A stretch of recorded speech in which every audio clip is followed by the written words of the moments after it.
welcome back to Hi-Fi Tech and Entertainment channel. Till now, you guys see the complete CAPM series on the concepts wise step by step. In today's video, I'm going to take you a complete extension of SAP Fiori elements when working with the CAPM OData V4 service. So this is the crucial skill if you want to go beyond the out of the box of the CAPM. So this will help you on the step by step. So before jump into a code, let's get clear on the few concepts to extend the SAP Fiori elements for the OData V4. That is, here in today's video, these concepts I'm going to cover step by step. The first overview of SAP Fiori elements, here I will cover the UI annotation things, then SAP Fiori tools, then what type of templates we can use it in our CAPM things, then how to configure the list report and object pages in our CAPM configuration. So this application will going to all these steps we am going to cover.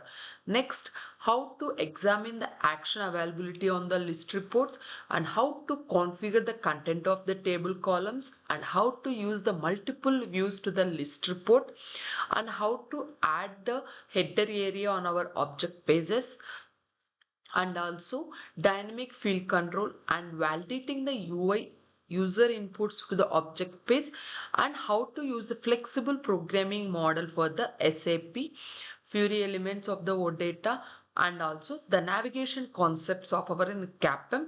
Finally, analytical pages. So these all things we are going to do in our coming videos step by step. So in the flexibility means how can I solve by using an annotation that all things will go? First, overview of a SAP Fiori elements for CAPM. So let me give you some quick recap of SAP Fiori architecture, how it works on the CAPM data V4. So you can get the automatic UI generated based on the annotations defined in our CDS models. I think already in my sessions I showed you once you generate the CDS model, it will generate automatically of our few UI component. So the beauty here is that we need to focus on the metadata. The SAP takes care of rendering the UI components like list report, object pages, analytical tables. So you can enhance any of this by using the extension points we will see for the further videos. Next, understanding of the OData and annotation. So here in the diagram, you can show how the OData services explore the metadata that SAP Fiori elements consumes. You have the following key projects. It is a service implementation from the CAP, annotation layer, and the UI layer. UI layer is nothing but wherever the Fiori elements renders the app. The annotations is nothing but we will use the line item, selection field, field groups. So this annotation will helps the structure how the UI will behave. This can be enhanced either in our CDS or by using our local annotation files. So if you see here, we have a three significant path. One is the service route URL and resource path and the query options. If you see, this will be the common for your the service name throughout the application. This will change the resource path. The entity names, the query options is nothing but based on your requirement, it will change. Next, if you see here, we can see the CDS and annotation flow, how it will means here you can simplify the version of how the annotation flows from the CAPM CDS files to the final Fiori application. The flow here is the CDS views. It defines the structure plus our semantic annotations. Then the service implementation, it will expose only whatever things we need. Then the annotation file, it will add our UI related details. The application layer is nothing but it's automatically reflects the metadata and also annotation. So you can enhance our annotation by using a local files or by using an SAP Fiori tools of the graphical representation. Now you can see what is the difference between V2 and V4. If when we use the CAPM, it will defaultly and comes the V2 model. So just I will show you the difference in how, what is the best if you use the V4, what are the main advantages and what things will support. So it will support all HTTP methods. If you want to define a query, here it will be very flexible to add the levelers. No need to write some extra lines of code for the adding the filtering, sorting, searching, uh, that all parameters and the JSON payload. Here it will support the streamlined custom like structure, and it, if the metadata format will support for the XML or JSON, both things will support in our SAP OData V4 model. And also authentication, if you want to maintain an authentication, the V2 model it will supports the basic authentication, but in the V4 it will be a more secure if you maintain the destination things.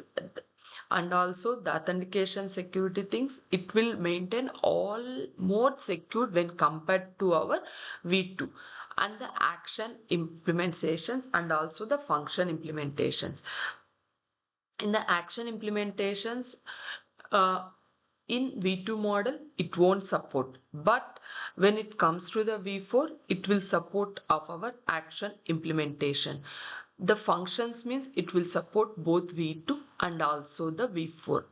Here when it comes to the functions, we have bounded and unbounded patterns will be there. So based on that things it will come. So here what I'm trying to tell you is in V4 the pattern will be there. Based on that we need to maintain all this structure one by one. Next, in this video just I will go you through the some basic template, how to configure this thing, and also how to what is how to create clone the application and how to do for the further steps. That all things we will learn it now. So I think already you guys know the SAP free trailer account. Let's jump into there. Before going to jump, if you want to if you don't want to use the business application studio, if you want to use the visual studio also, it will support. So what things it will support means, you can see here the difference between the Visual Studio Code and SAP Business Application Studio Code. In our BTP it will support both. I mean, it will support off of complete application. And also if we use the SAP cloud application model, we, it will create an OData service based on the existing data model, and you can create a new data model also. For that it will add the corresponding annotations. Based on that you can generate your application by using the app generator provided by the SAP Fiori teams. This complete cloud development becomes it will the best way to develop your cloud application. Now they can build the cloud based business application within the SAP ecosystem. So within the CAPM, we can quickly and effectively build the enterprise services and applications in a full stack development approach. So SAP is recommending the Business Application Studio. And also for how to set up the SAP Business Application Studio means, already let's jump into there. Before jump into there, for what we are going to do is, first we'll clone some initial application project, then we'll set up and run the application in our Business Application Studio directly. For that what we need is, we need to create a dev space up and running, then we will navigate to the Business Application Studio, then we will clone it. So this application we are going to clone. Let's open it now. Once you log in our BTP trailer account, here we have an options. If you know that directly BAS, you can jump it there. Otherwise, I will show you how to create a dev space. So for that, once you create a trailer account, here we have an option for the trial. Click on trial. So then what to do is, in the service marketplace, we need to get our subscription of our BAS system. This all things already you guys know. If you don't know, just here we have an option for develop and then once you add it, we need to create a yes. Now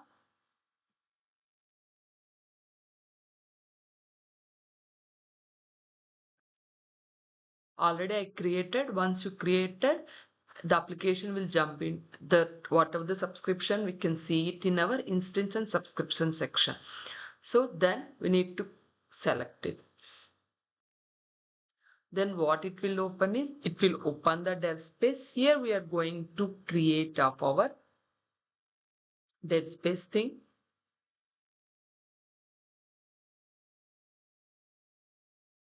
This all things we can develop it in with our SAP build code also. So already I created a dev space.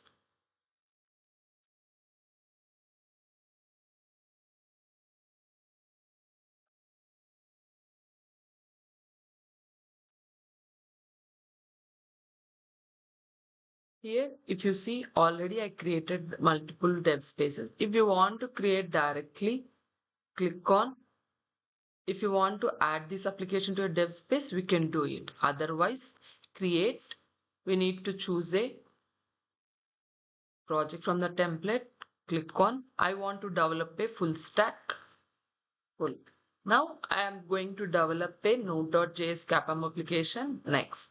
Then here we are going to give the project name. I mean the application name, whatever you want to give, you can give it here.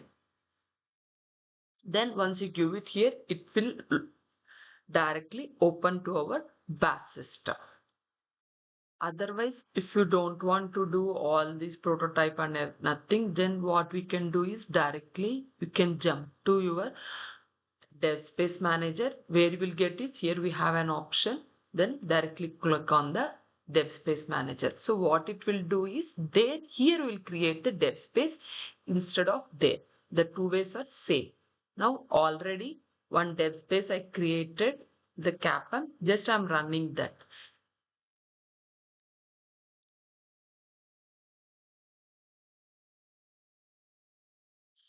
This dev space I created from the SAP Build Cloud. That's why it is coming like this. So now what we will do is,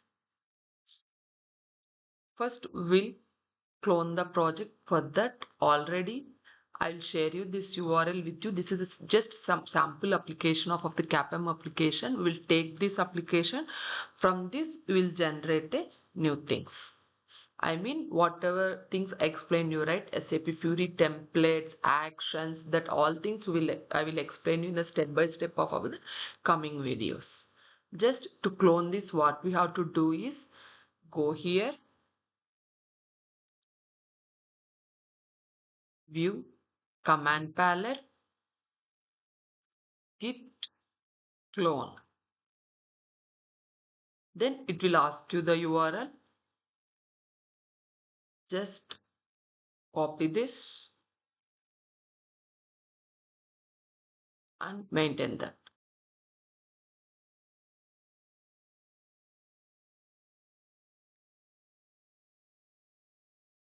It is asking the path where you want to set. I want to set it in the projects. Yeah.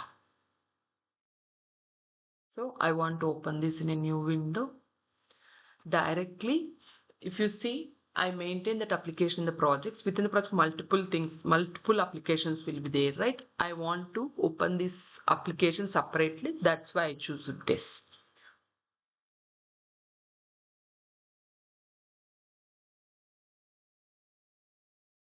This is not that. Let's open that application. Open the folder. This. Yeah. Now, once you clone this application, you can see like this. Here we have everything. Now, what we have to do is just we need to open the terminal and we'll run the some of the commands. That is to open that, what we will do is terminal. Yeah.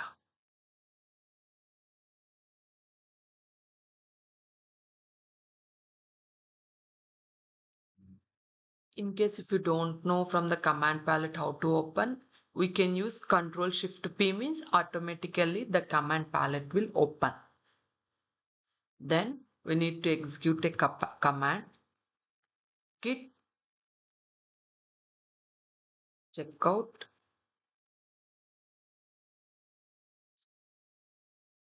initial app state in the terminal. Just execute it. So here you can see the initial branch already it's there. Okay, then what I will do is just we can do npm install.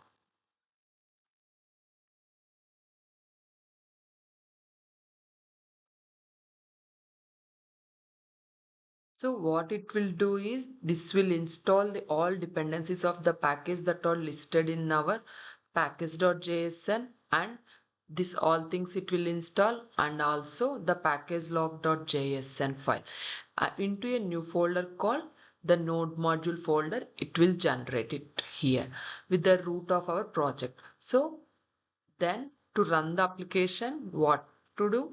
CDS watch. That's it.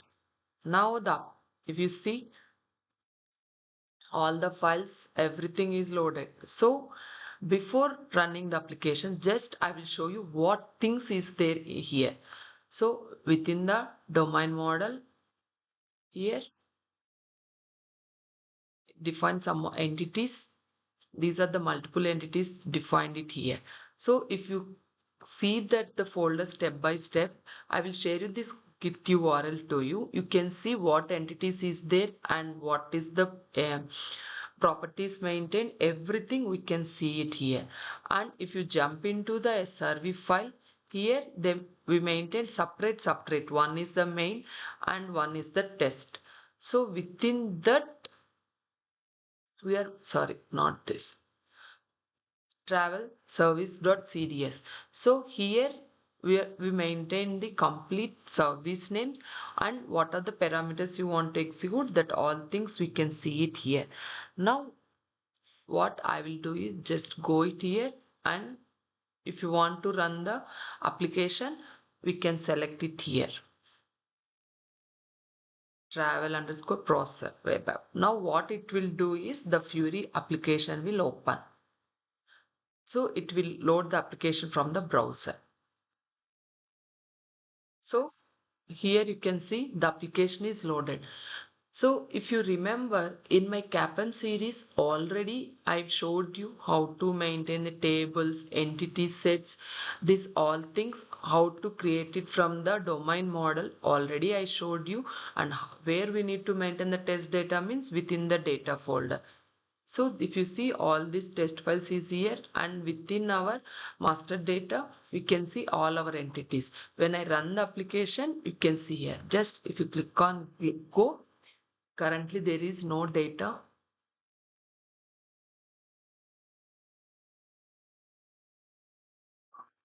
Let's select the customers.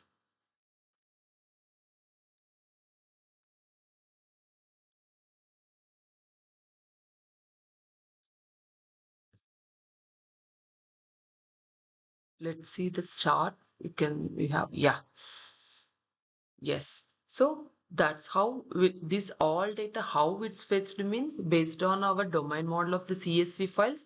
And if you see here we are maintaining some warning things, right? That all things we maintain here in the entity sets, the priority status category sections. So if you want to maintain a image kind of thing, that all things also we can add it like this. So once you maintain this application, the next step what we will do is, now this is one of the application we maintain, right? So this is, so what we will do is, next step we will extend this application for the extension part. That one how to do is, next video I will explain you the complete extension parts, and also what are the Fiori element templates, how to use it, and what are the benefits. These all things I will explain you to the next video. If you like this video is helpful, please don't forget to like, share and subscribe, and stay tuned for more interesting videos. Thank you for watching.